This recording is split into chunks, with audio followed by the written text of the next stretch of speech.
Monsieur le ministre, je veux, avec cet amendement, marquer mes interrogations sur les raisons de fond qui ont motivé cette mesure radicale et précipitée, même si un amendement de la commission propose d'en reporter l'application à 2022.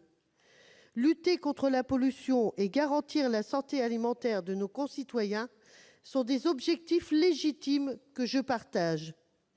C'est bien pour cela que je voulais m'assurer que cette mesure ne soit pas juste un effet d'annonce, mais qu'elle repose bien sur une analyse objective et réfléchie.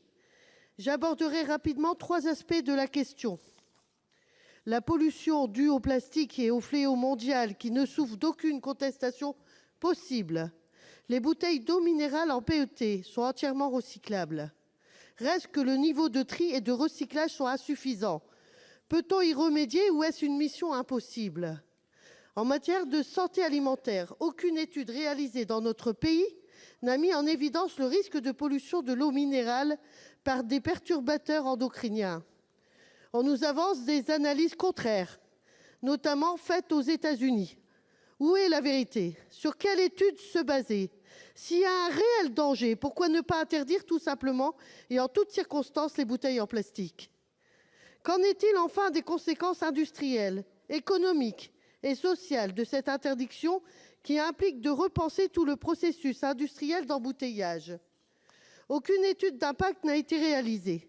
Si nous interdisons les bouteilles en plastique, il faut bien les remplacer par autre chose, un autre contenant.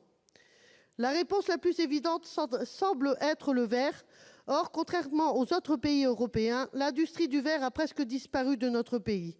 Dans l'état actuel des choses, cela contraindrait les producteurs d'eau minérale à travailler avec des entreprises étrangères. C'est le cas très concret dans le département du Nord, où les producteurs devront se tourner vers la Belgique pour l'embouteillage.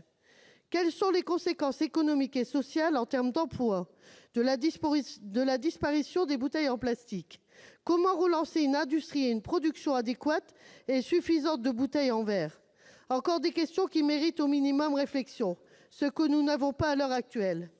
La problématique des bouteilles en plastique doit être traitée dans sa globalité à partir de constats et d'études avérés, en prenant en compte toutes les conséquences écologiques, alimentaires, médicales, économiques et sociales, afin d'y apporter les solutions les mieux adaptées.